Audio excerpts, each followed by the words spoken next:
என் அன்பு உறவுகள் அனைவருக்கும் வணக்கம். இந்த வீடியோ பதிவில் நம்ம பார்க்க இருக்கிறது வைகாசி விசாக பௌர்ணமி. இந்த வைகாசி விசாக பௌர்ணமி எந்த தேதியில வருது, எப்ப ஆரம்பிக்கிறது, எந்த நாள் வழிபாட்டுக்கு உகந்தது?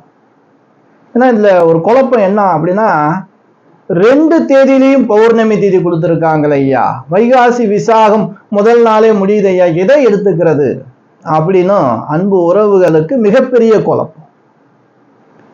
அந்த குழப்பத்துக்கு தீர்வாக நாளும் நேரமும் நம்ம இந்த வீடியோல பார்க்க போறோம். அது மட்டும் இல்லைங்க, சக்தி வாய்ந்த வைகாசி விசாக பௌர்ணமி தவற விடாதீங்க. 12 ராசிக்கும் இந்த அன்னதானம் கொடுத்தால் பெரும் புண்ணியம் கிடைக்கும், மிகப்பெரிய பலன் கிடைக்கும். அதை நம்ம தொடர்ந்து பார்க்க போறோம். நோட் பண்ணி வச்சுக்கிறோம் ஒவ்வொரு ராசி அன்பர்கள். சரி, இந்த வைகாசி மாத பௌர்ணமி, வைகாசி விசாக பௌர்ணமி நமக்கு எப்ப ஆரம்பிக்குது, நட்சத்திரமும் திதியும் எப்படி இருக்குன்னு பார்க்கலாமா? 30/5/2026 சனிக்கிழமை தான் நமக்கு வைகாசி விசாக பௌர்ணமி. அப்போ வைகாசி விசாக பௌர்ணமி அந்த திதியும் நட்சத்திரமும் நம்ம பார்க்கலாம். 30/5/2026 பிற்பகல் 2:18 வரைக்கும் நமக்கு விசாக நட்சத்திரம் இருக்கு. அப்ப விசாக நமக்கு சூரிய உதய நாளிகை ஆனதுக்கு பிறகு நட்சத்திரம் இருக்கிறது, அந்த நாள் முழுவதும் விசாக நட்சத்திரம் தான். அதனால 2:18 முடிஞ்சிருச்சு, மாலை நேரத்துல விசாகம் இல்லையே, காலை நேரத்திலே வழிபாடு செஞ்சிடலாமா அப்படின்னா முழுமையாக அன்று நாள் முழுவதும். ஏன் அப்படின்னா அன்று பௌர்ணமி பாருங்க. இன்று அதாவது 30/5/2026 பிற்பகல் 12:54 பௌர்ணமி ஆரம்பிச்சிருது. இந்த பௌர்ணமி ஆரம்பிச்சு திதி வரும்போது இந்த நட்சத்திரமும் அதுக்குள்ளதான் இருக்கு. ஏன்னா அதுக்கப்புறம் ஏன்னா பௌர்ணமியை சந்திச்சுதான் நட்சத்திரம் முடியுது. நமக்கு முதல்லயே நட்சத்திரம் முடிஞ்சு அதுக்கு மேல பௌர்ணமி ஆரம்பிச்சா அது கணக்குல வராது, முதல் நாளே விசாகம் வந்திருக்கும். அப்படி வர்றதுக்கு வாய்ப்பு இல்லை. நமக்கு இந்த பௌர்ணமி முன்கூட்டியே, அதாவது 12:54 பௌர்ணமி தேதி ஆரம்பிக்கிறது. ஆரம்பிச்சு விசாகம் தொடர்ந்து வந்து விசாகம் 2 மணி பிற்பகல் 18 முடியுது. 30/5/2020 சனிக்கிழமை. அப்ப ரெண்டும் இணைந்த அந்த நாள் பௌர்ணமி அப்படியே கண்டினியூ ஆகுது, மறுநாள் மதியம் வரைக்கும் இருக்கு. அதனால உங்களுக்கு பௌர்ணமி வைகாசி விசாக பௌர்ணமி இன்று நாள் தான். அது எந்த விதமான குழப்பமும் இல்லை, குழம்ப தேவையே இல்லை. சரி, வழிபாடு கிரிவலம் கண்டிப்பா செய்யலாம். சனிக்கிழமை பகல் செய்யலாம், இரவு வேளையில செய்யலாம். மறுநாள் ஞாயிற்றுக்கிழமை பார்த்தோம்னா உங்களுக்கு 2 மணி வரைக்கும் உங்களுக்கு கிரிவல வழிபாடு செய்யலாம். பௌர்ணமி இருக்கு. வைகாசி விசாகம் பௌர்ணமி தொட்டு வர சனிக்கிழமை விசாகம். முருகப்பெருமான் வழிபாடு, சிவன் வழிபாடு, அனைத்து தேவி தேவர்கள் வழிபாடும் ரொம்ப சிறப்பான. உங்களுடைய வழக்கம் போல நீங்க முருகப்பெருமான் கோயிலுக்கு போங்க, நெய் தீப விளக்கேத்துங்க, தினைமாவு தீபம் ஏத்துங்க, வாசனையான மலர்கள் கொண்டு அர்ச்சனை பண்ணுங்க. பௌர்ணமி சிவபெருமான் அம்பாள் வழிபாடு எடுத்து செய்யுங்க. மாலை நேரத்தில் அம்பாள் வழிபாடு, சிவன் வழிபாடு ரொம்ப சிறப்பு. கிரிவலம் போக முடியலையா, உங்க ஊருக்கு அருகாமையில் உள்ள கோவில கிரிவலம் சுத்தி வாங்க, ரொம்ப ரொம்ப விசேஷங்க. இந்த பௌர்ணமி தவற விட்டுறாதீங்க. ஏன்னா பௌர்ணமினா சந்திரன், விசாக நட்சத்திரம் குரு, குருவும் சந்திரன் வைகாசி மாசத்தில் இணையக்கூடிய அமைப்பு குருச்சந்திர யோகம். அற்புதமான யோகம் இந்த பௌர்ணமியும் விசாகம்.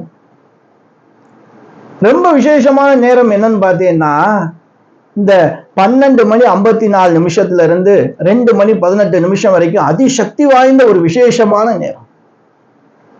இந்த நேரத்துல கோவில் திறந்திருக்குமா அப்படிங்கிறது ஒரு கேள்விக்குறிதான். ஆனா கிரிவலம் போகலாம். வெயில் நேரம் கொஞ்சம் பார்த்துக்கிறங்க. நீங்க வீட்டுல இருந்தா விளக்கு ஏற்றி வச்சு பூஜை அறையில சிவநாமத்தை சொல்லுங்க, முருகர் நாமத்தை சொல்லுங்க, சஷ்டி கவசம் படிங்க, சிவபுராணம் படிங்க. ஏன்னா இந்த நாளிகைக்குள்ளதான் அந்த ரெண்டும் இணைந்து இருக்கக்கூடிய நேரம். ராசியும் அதான் சொல்லுவாங்களே நட்சத்திரமும் தெரியும். சரி, 12 ராசிக்கு என்ன தானம் கொடுக்கலாம்? இந்த தானம் கொடுத்தா சிறப்புங்க. பிரச்சனைகள், நம்மளுடைய கர்ம வினைகள் எல்லாம் தீரும். சரி, இந்த 12 ராசிக்கும் என்ன அன்னதானம் கொடுத்தா சிறப்பு? தங்களுடைய கர்ம வினையெல்லாம் தீரக்கூடிய அன்னதானம். இதை மட்டும் செஞ்சு பாருங்க. தானம் ரொம்ப சிறப்பானது இல்லையா? மேசராசியில் பிறந்த அன்பு உறவுகளுக்கு தானமாக தயிர் சாதம் பசியோடு இருப்பவர்களுக்கு கொடுங்க. காலையில கொடுக்கலாம், மதியம் கொடுக்கலாம், இரவு நேரம் வேணாம், தயிர் சாதம் வேணும். அப்படி தயிர் சாதம் அன்னதானம் நீங்க கொடுக்கும் போது கண்டிப்பாக தண்ணீரோடு சேர்த்து கொடு. ரொம்ப ரொம்ப விசேஷம். ரிஷபராசி, நீங்க ரிஷபராசியில் பிறந்தவங்களுக்கு தானம் பார்த்தேன் அப்படின்னா மொச்சை அல்லது சுண்டல், நவதானிய சுண்டல் வேக வச்சு அதை தானமா கொடுங்க. கோவிலுக்கு கண்டிப்பா எல்லோரும் வருவாங்க. கிரிவல பாதையில பெரும்பாலும் பார்த்தா கிரிவலம் சுத்தம் போது எதுவும் சாப்பிடக்கூடாது அடிக்கடி சொல்லுவோம். முச்சதுக்கு அப்புறம் சாப்பிடலாம். எல்லா கோவிலையும் பூஜை நடக்கும் இல்லையா? இது 3 வேளையும் நீங்க எப்ப வேணுமாலும் கொடுக்கலாம். காலையிலையும் கொடுக்கலாம், மதியத்திலையும் கொடுக்கலாம், இரவு நேரங்களையும். மதிய நேரங்கள் பார்த்தா கோவில் இருக்காது, நம்ம வெளியில யாருக்கு வேணுமாலும் கொடுக்கலாம். நவதானிய சுண்டல் எப்பயும் தானம் கொடுக்கும் போது தண்ணீர் பாட்டிலோடு கொடு. மிதுனம் ராசி, உங்களுக்கான தானமும் நவதானியம் தான். நவதானிய சுண்டல் அப்படின்னா எல்லாம் கலந்த நவதானியங்களை சுண்டல் அவிச்சு அதை ரெடி பண்ணி கோவிலுக்கு சுவாமிக்கு நிவேதானம் பண்ணிட்டு கூட கொடுக்கலாம், இல்லை அப்படின்னு கொடுக்கலாம். இந்த பிரசாதம் செய்யும் போது நீங்களா செஞ்சா ரொம்ப விசேஷம். இல்லை அப்படின்னா கோவில் மடப்பள்ளியில இல்லைன்னா இது மாதிரி பிரசாதம் செஞ்சு கொடுக்குறவங்க கூட நீங்க கொடுத்து வாங்கிக்கிறலாம். உங்களுக்கு வசதிக்கு தக்கன 1 கிலோ 5 கிலோ 10 கிலோ எவ்வளவு வேண்டுமானாலும் செய்யலாம். கடகம் ராசி, இந்த கடகம் ராசியில பிறந்தவங்களுக்கு தயிர் சாதம். நீங்க தயிர் சாதம் அன்னதானமா கொடுப்பது ரொம்ப சிறப்பு. வாட்டர் பாட்டில் மறந்துடாதீங்க. அடுத்து பார்த்தோம்னா சிம்மராசி, சிம்மராசியில பிறந்தவங்களுக்கான தானம் அப்படின்னா சாம்பார் சாதம், கலவை சாதம், எல்லா காய்கறியும் போட்டு செய்வோம் இல்லையா? சாம்பார் சாதம் பெஸ்ட். இப்படி சாம்பார் சாதம் கொடுக்கறது மிகப்பெரிய தானம் உங்களுக்கு. இது பார்த்தீங்கன்னா நீங்க காலையிலையும் கொடுக்கலாம், மதியமும் கொடுக்கலாம், இரவு நேரத்திலையும் கொடுக்கலாம். தண்ணீர் பாட்டிலோடு கொடுங்க. எப்பயுமே தண்ணீர் இருக்கும். அன்னதானம் மட்டும் தண்ணீரோடு கொடுங்க, அது நல்ல பலன். கன்னியாராசி, கன்னியாராசிக்கு பொறுத்த வரைக்கும் வெண்பொங்கல் தானம் கொடுங்க, ரொம்ப விசேஷம். நல்லா மிளகு கொஞ்சம் போட்டு கொடுங்க. இது 3 வேளையுமே நீங்க கொடுக்கலாம். வெண்பொங்கல், தண்ணீர் பாட்டில் மறந்துடாதீங்க. அடுத்து பார்த்தா துலாம் ராசி, துலாம் ராசியில் பிறந்தவர்களுக்கு தயிர் சாதம் இல்லை அப்படின்னா சாம்பார் கூட்டு பொரியலோட ஒயிட் ரைஸ் கொடுக்கலாம். இது போல நீங்க செய்யலாம். இது பார்த்தோம்னா காலை அல்லது மதிய வேளையில கொடுங்க, ரொம்ப நல்ல பலன் கிடைக்கும். தண்ணீர் பாட்டில் மறந்துடாதீங்க. விருச்சகம் ராசி, புளியோதரை சாதம் தானமா கொடுங்க, ரொம்ப ரொம்ப விசேஷம். நீங்க 3 வேளையுமே நீங்க கொடுக்கலாம். தண்ணீர் பாட்டில் மறந்துடாதீங்க, ரொம்ப முக்கியம். அடுத்து தனுசு ராசியில் பிறந்த அன்பு உறவுகளுக்கு சுண்டல் இல்ல நவதானிய சுண்டல் ரெடி பண்ணிக்கிறது, இதை தானமா கொடுங்க. இது 3 வேளையும் நீங்க கொடுக்கலாம், மறந்துடாதீங்க. தண்ணீர் பாட்டில் மட்டும். மகரம் ராசி, இந்த மகர ராசியில் பிறந்தவங்களுக்கு தானம் பார்த்தோம் அப்படின்னா கலவை சாதம், இந்த கருவேப்பிலை சாதம், புதினா சாதம், இந்த மாதிரி சாதங்கள் நீங்க கொடுக்குறது ரொம்ப விசேஷம். லெமன் சாதம் கூட நீங்க கொடுக்கலாம். வாட்டர் பாட்டில் மறந்துடாதீங்க, தண்ணீர் கண்டிப்பா கொடுக்கணும். கும்பம் ராசியில் பிறந்தவங்களுக்கு புளியோதரை இல்லை எள்ளு சாதம் தானமா கொடுங்க, ரொம்ப விசேஷம். இது 3 வேளையும் கொடுக்கலாம். தண்ணீர் பாட்டில் மறந்துடாதீங்க, கண்டிப்பா தண்ணீர் கொடுக்கணும் அன்னதானம் கொடுக்கும் போது. மீனம் ராசியில் பிறந்தவங்க சாம்பார் சாதம் அல்லது ஒயிட் ரைஸ் கொடுக்கலாம், தயிர் சாதமும் கொடுக்கலாம். ஏதேனும் ஒண்ணு உங்களால முடிஞ்சா கொடுங்க, 3ம் கொடுக்க வசதி இருந்தாலும் கொடுக்கலாம். இது காலை மாலை இரவு 3 வேளையும் கொடுக்கலாம். தயிர் சாதமா இருந்தா 2 வேளை மட்டும், காலையும் மதியம். தண்ணீர் பாட்டில் மறந்துடாது. ஏன் இந்த முறை பௌர்ணமிக்கு நம்ம 12 ராசிக்கும் இந்த தானத்தை கொடுத்துருக்கோம் அப்படின்னா மிகப்பெரிய ஒரு பெரிய சக்தி வாய்ந்த பௌர்ணமி. இந்த பௌர்ணமி தவற விடாதீங்க. சனிக்கிழமையில வந்த பௌர்ணமி வைகாசி விசாகம் ரொம்ப விசேஷம்.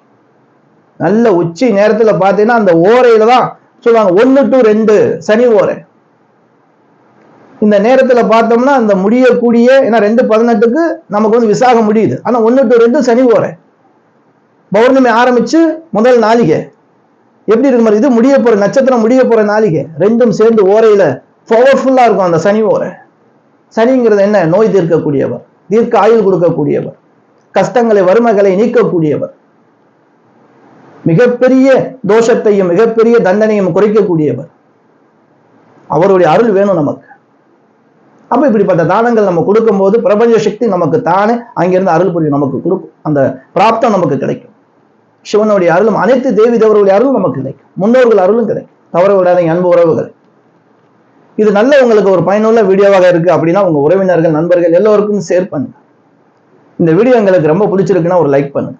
அன்பு உறவுகளே, நம்ம சேனலை இப்போ தான் பார்க்குறீங்க, இது வரைக்கும் நீங்கள் சப்ஸ்கிரைப் பண்ணல அப்படின்னா பண்ணி வச்சுக்கிறீங்க. அன்பு உறவுகளே, இது போன்று முக்கியமான விசேஷ காலங்களில் நல்ல தகவலோடு வீடியோக்கள் உங்களுக்கு தேடி வரும். சரி, அடுத்து ஒரு நல்ல வீடியோவில் சந்திக்கும் வரை நான் உங்கள் ஈஸ்வரன் சிதாராம ஜோதிடர். என் அனைத்து அன்பு உறவுகளுக்கும் வணக்கம்.